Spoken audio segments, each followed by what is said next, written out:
Have you ever wondered what happens after the magical girls save the world? Like, not the final battle or the big victory, but the part where life keeps going. Because in Precure 5 GoGo, they defeated Nightmare, they defeated Eternal. Everything should be peaceful, right? But what if peace doesn't mean everything stays the same? What if growing up is actually the hardest part? Today we're talking about a fan-made novel that takes place right after Precure 5 GoGo and before Otona. It's something we never got but always needed. We got new villains, new kingdoms, and especially a new character named Darren, and for the first time we really see what it means for the girls to move forward with their lives.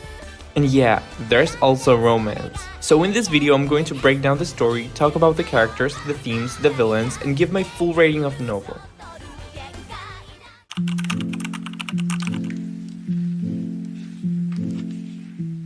Precure 5 Let's GoGo is set after the events of Precure 5 and Precure 5 GoGo, but before Otona, showing the girls transitioning into high school after defeating Nightmare and Eternal.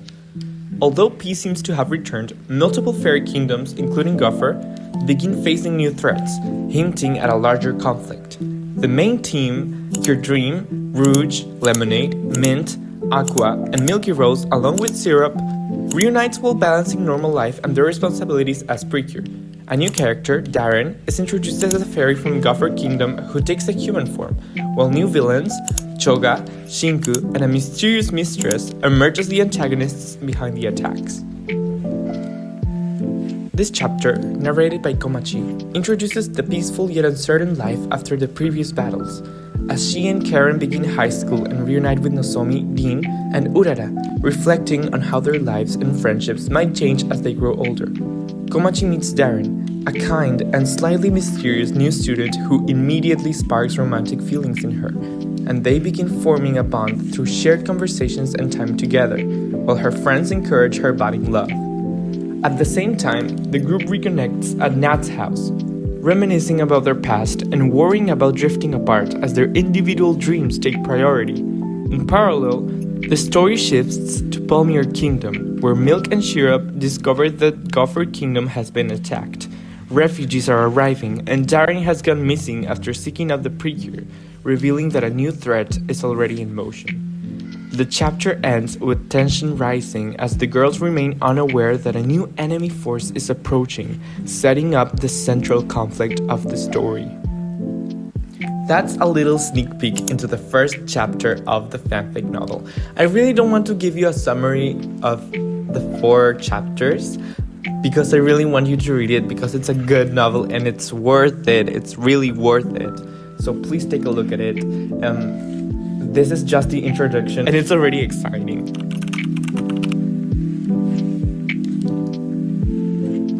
So this novel honestly feels like a love letter to Precure 5 and GoGo, especially if you care about the characters growing up. What really stands out is that it continues the story in a way that feels natural, like this is exactly what you'd imagine happening at that gap before Otona, before they become adults. It mixes like slice of life, school, friendships, love that's always been present in 5 somehow, with classic Precure action, and it's clearly a fan work, but there are moments where it genuinely feels like an official spin-off, especially with how it handles Komachi as the narrator and emotional center.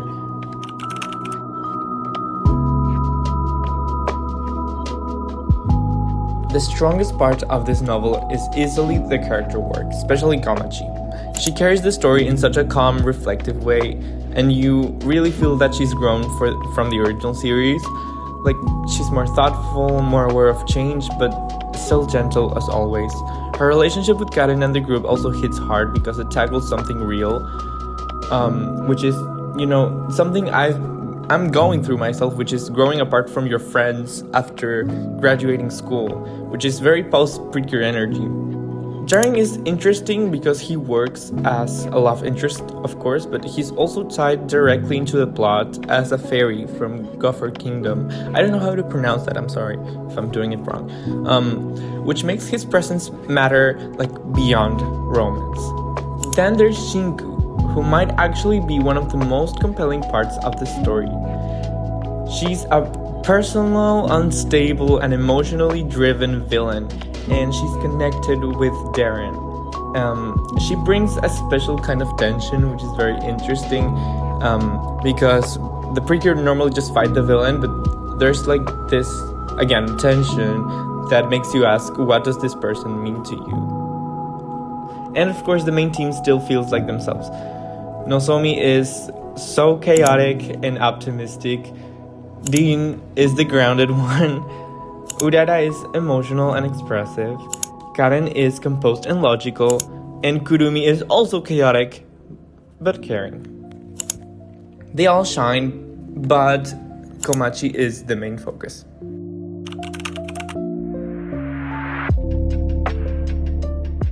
I love how they use the butterfly symbolism very well. It's something that was introduced in Precure 5. I haven't watched GoGo, but I think they changed from butterflies to roses, but I think they were reused here, and it's really important here. It's basically saying that life moves forward whether you're ready or not, and you can't go back. And this hits especially hard when the girls are talking about going to different schools and possibly drifting apart.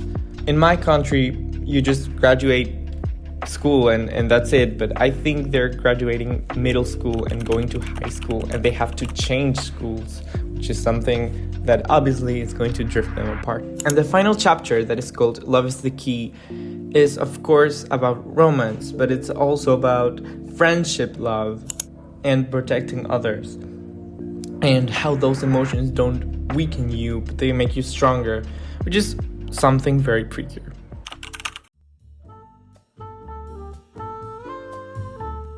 So the villains are actually one of the most intriguing parts. The Mistress is clearly being set up as a bigger threat, but she's still pretty mysterious and distant, which works for the tension but leaves you wanting more. Choga feels more like a standard Precure villain, recurring and slightly incompetent, but still dangerous enough to keep things moving. But again, Shinku carries the villain side emotionally. She's the one that actually makes things feel intense, especially with how she targets Darren and disrupts the group's balance. She's about obsession and unresolved feelings, which is really refreshing.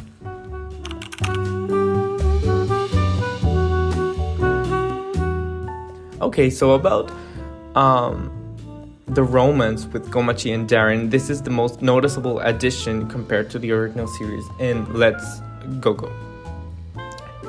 The romance is very soft. It's fast-paced also. It's something I noticed. And it has like this very first love energy.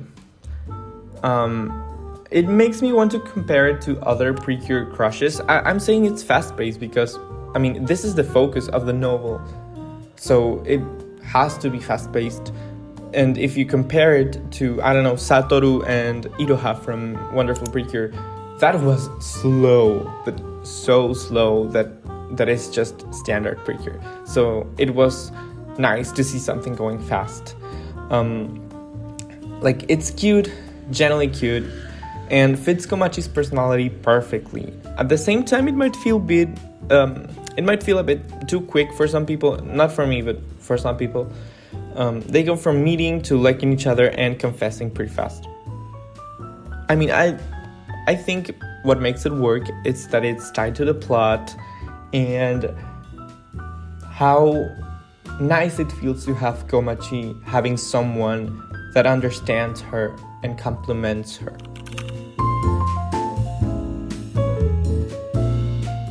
The writing is surprisingly descriptive and poetic, especially in Komachi's narration. There's a lot of nature imagery, emotional metaphors, and reflective inner thoughts. In emotional moments, it really shines. It feels very Komachi-coded, like she actually wrote a novel herself. I really like that.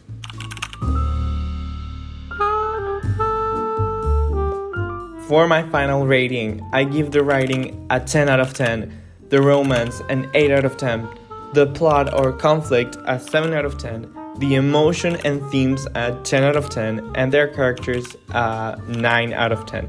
I think the novel is a 9 out of 10 overall for me. It's not perfect, but it gets what Precure is about, and that matters more than anything. And for my final thoughts, this feels like one of those stories that is, about what happens after you've already saved the world.